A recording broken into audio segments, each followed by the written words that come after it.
We all know the classic red staples, the cards that are in all of our commander decks. But what about the cards that nobody's playing, the cards that people should be playing? Well, today we're going to be looking at 10 red cards that should be seeing more play in our commander games. Starting off with number 10 on our list, Mob Rule, a 6-mana red sorcery that gives you the choice of either stealing all creatures with power 4 or greater, or all creatures with power 3 or less until the end of turn, and you untap those creatures and you gain haste until the end of turn. This card is only seeing play in 0.98% of decks. Is this red card worth it? Well, this card should be seeing more play because it takes control of the game. In one move, you can either steal the biggest, strongest creatures with power 4 or greater, the ones you need to attack and swing out, or you can gain control of all the utility creatures, the creatures with the powerful tap abilities or static abilities. It easily can move the game in your favor, but it's not as boring as an insurrection, which you just play and you win the game. And so Mob Rule gives you flexibility, but it doesn't immediately win the game. You have to think about it a little bit. Mob Rule also is excellent with aristocrats or combat decks, so it's not just about swinging out, and it's only 33 cents. This card should definitely be seeing more play in our commander decks. Next up, number 9, Fury Storm. It's a 4-mana red instant. Whenever you cast this spell, copy it for each time you've cast your commander from the command zone this game. You may choose new targets for the copies. Copy target instant or sorcery spell. You may choose new targets for the copy. This card's only seeing play in 0.39% of decks. Why would we play a card like this? Fury Storm should be seeing more play in our commander games because Fury Storm has explosive potential. It starts out not doing anything, where if you haven't cast your commander, it does nothing. But as you cast your commander more and more throughout the game, it multiplies its effect over and over again. So if you've cast your commander one time, it's okay, it's not great. If you cast it twice, it's pretty good. If you've cast your commander 3 times, all of a sudden Fury Storm becomes excellent. So the potential for it to get better and better as the game goes on increases. It also shores up Red's biggest weaknesses. What is Red really not good at? Card draw. It's not good at ramping. And now Fury Storm says that's a really good cultivate. What if I copy that 3 times? That's a really cool Blue Sun Zenith. What if I copy that 3 times? Now all of a sudden, you have access to lots of lands that you shouldn't normally have, and you have access to lots of cards that you normally shouldn't have. Fury Storm is really excellent with 3 CMC commanders, because 3 CMC commanders, you can cast them a few times. I wouldn't normally want to put Fury Storm in a deck that has a 7 CMC commander in it, like my Karthus deck. But if you're playing something that's a little bit lower to the ground, then this would be a better option for you. And it's also only $5, which is pretty good. Next up, Fury of the Horde. It's a 7-mana red sorcery where you can remove red cards from your hand instead of casting it for its mana cost. And it says untap all creatures that attack this turn, and after this main phase, there's an additional combat phase followed by an additional main phase. So this is an extra combat card, and it's only being played in 0.5% of all decks. Really? Why are we not playing more of this? This card is a free spell. We use all of our mana to play all of our big scary dragons or dinosaurs, and now we have Fury of the Horde, and Fury of the Horde's like, listen, you can deploy all of your assets, and now you get to play this for free. And so out of the blue, it can just end the game because people are prepared for how much power you have on board. They're prepared to make blocks in very intelligent ways, and now all of a sudden Fury of the Horde's like, what if out of nowhere from the top rope you get an extra combat step, and now you just blow out the entire game? This is an excellent card with aggro decks or combat focused decks, things like Edgar Markov, which doesn't want to be casting this for 7 mana but can get rid of 2 red cards from its hand, or even combat focused decks like my favorite tribe, Dragons. We love having cards like this because now we can take over the game, and it's free. You're not paying 7 mana for this. You're getting rid of 2 red cards. That's not a lot. And it's only $2.57. I remember when this card was way more expensive. This card should definitely be in our commander decks. Next up, number 7, Inner Fire. It's a 4-mana red sorcery. It says add red to your mana pool for each card in your hand. This card is only being played in 0.3% of decks. This card is definitely undervalued because we play lots of different rituals, but this one gives you a high burst of mana that scales depending on how many cards you have in your hand. So perhaps not in a mono red deck, but if you're playing this in an Izzet deck or a deck that has lots of cards in hand all the time, then this is an excellent card because now all of a sudden it says if you have 5 cards in hand, this gives you a positive amount of mana back. So if you have 6 or 7, it's going to give you even more access to mana. So it's excellent on curve when you've just been playing lands and ramping. This is still good. Or in the late game, if I have a handful of cards, now all of a sudden Interfire is like, what if I just added you 10, 12 mana to your hand, and now I can just go off and do whatever I want to do. It's excellent with Storm decks, and it's only 50 cents. It's not like Jessica's Will, which is $50. Interfire is an excellent budget option that should be seeing play in our commander decks. Next up, one you've probably never seen or heard of, Widespread Panic. It's a 3-mana red enchantment that says whenever a spell or ability causes its controller to shuffle his or her library, that player puts a card from his hand or her hand on top of his or her library. This card is only being played in 0.02% of decks. And what does it do? This card is an anti-ramp card. We all know that green has just gotten too many excellent ramp options. Widespread Panic says, what if every time a green deck played a rampant growth, they had to put one card from their hand on top of their library? What if every time you had a black deck that decides that they want to tutor, they had to put a card from their hand on top of their library? What if you turned a demonic tutor into essentially a gamble?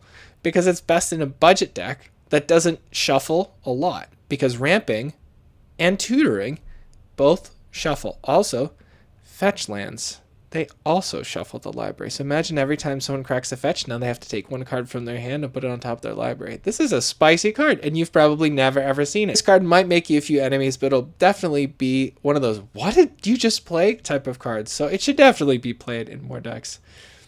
Next up, number 5, Koth of the Hammer, 4 mana, red planeswalker. It has 3 abilities. You either untap a target mountain, it becomes a 4/4 red and elemental until end of turn, still land. -5, you get an emblem with mountains you control, have tapped this land, deals 1 damage to any target, or the main reason why you play this card, it's -2 ability, add red for each mountain you control. Only 0.26% of decks play this card, and yet for mono red, this is a secret deck card.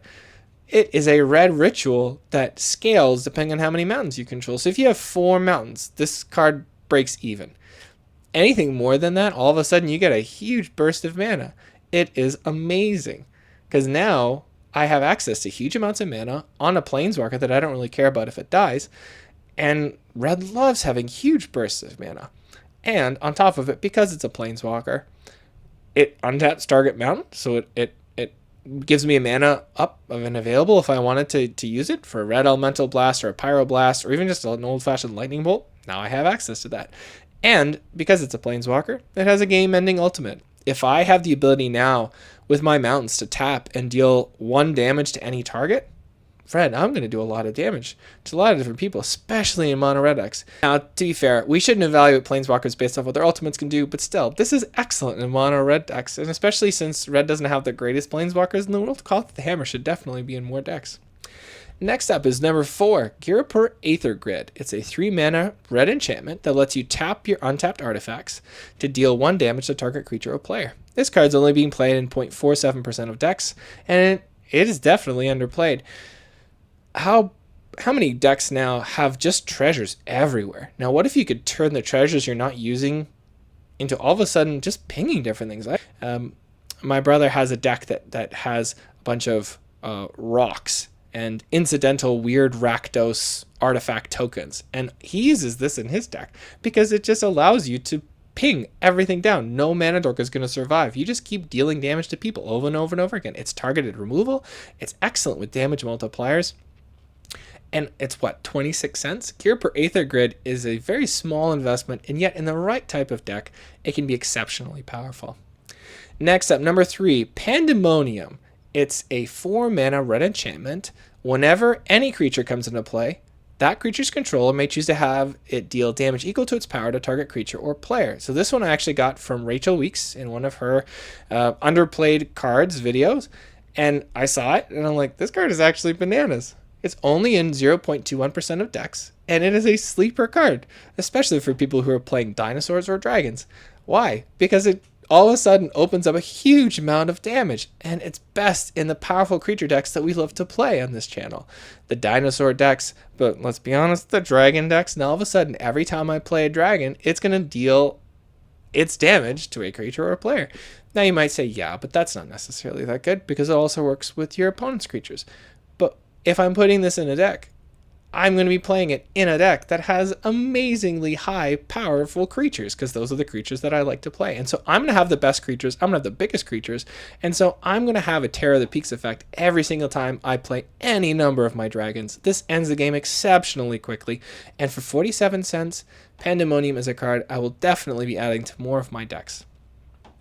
Next up is Seismic Assault. It's our second last card. It's a 3-mana red enchantment where you discard a land card and deals 2 damage to target creature or player. Only 0.13% of decks are playing this, and yet this is an all-star, especially in landfall decks. It has huge value in landfall decks. And yet, most people look at the 3 red mana pips and they say, probably that's why I don't want to play it. Friend, if you're playing landfall, you should have access to any number of different colors of mana. 3 red pips should be nothing to you. I have a Soul of Windgrace deck. It can get 3 red mana pips easily. And now every single time I discard a land card, I get to shock something. That is excellent direct damage, and it's also working with the land recursion that I want in a landfall deck. And so Seismic Assault says, what do you want to do as a landfall deck?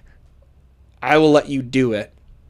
For what, 62 cents and for 3 red mana pips? Seismic Assault is an excellent choice for landfall decks. We should definitely be playing it in more of our commander decks. And since you've stayed to the end of the video, you'll be able to see our first Dragon Lord pick of the week. This is Dragons of EDH. We love dragons here on this channel, and so I've decided that for every week I'm going to try and have a Dragon Lord pick of the week, one card which is exceptionally good in dragon decks. And so today's Dragon Lord pick of the week is Thundermaw Hellkite. It is a 5-mana red dragon flying in haste. Whenever it enters the battlefield, it deals 1 damage to each creature with flying your opponent's control. Tap those creatures. Only 0.41% of decks are playing this, and this is wild to me because Thundermaw Hellkite is one of my favorite dragons of all time. One of my favorite dragons of all time. I'm going to talk directly to those people who have an Dragon deck. If you have the Dragon and you're playing Steel Hellkite and you are not playing Thundermaw Hellkite, Steel Hellkite is being played in 7,000 the Dragon decks, probably because it was in the precon. Thundermaw Hellkite is being played in only 1.37 thousand the Dragon decks. This should not be happening. Steel Hellkite is a dragon, so of course I have to love it. But let's be honest, it's a little clunky. It has to make contact with someone, and even then, it has to then put mana into it to blow up everything. I love that. That's great. But friend, it's not nearly as good as Thundermaw Hellkite. Thundermaw Hellkite is so much better. And watch, I'll show you. Why do dragon decks need this card? It is an ETB board wipe. We don't get board wipes like this. And yet Thundermaw Hellkite says, what if the moment that I come onto the field, I do 1 damage to each creature with flying your opponent's control? That takes out all of the little 1/1 birds and 1/1 spirits and just little tiny things that are just going to clog up the board that stops my dragons from attacking. But it's better than that. It doesn't only deal 1 damage to each creature with flying, it also taps those creatures down. So if I'm going up against a deck with angels, some Kali of the Vast deck, and they have a bunch of angel flyers and demon flyers, Thundermaw Hellkite says, I will tap them down so the dragons can go straight for face. It enables player removal because I don't want you to block my dragons. I want my dragons to just run over you, to fly over you. And Thundermaw Hellkite says, watch, I will make it happen. This card is excellent in Dragon Tribal. In the Dragon, it costs 4 mana. 4 mana to do 1 damage to all of the opponent's flyers and to tap them down so that way it shields down. I can hit you and all of the other players. If you are playing Dragon Tribal, please, please, please play Thundermaw Hellkite, and it's only $1.61. It is incredibly cheap, and it has amazing art. It is one of my favorite dragons of all time. Please play Thundermaw Hellkite. You will not be disappointed. And so that's the end of the video. Which of the cards will you be playing? Which of the cards are you already playing? Thanks again for watching. Like and subscribe to the video if you've enjoyed it, and I'll see you again in the next one.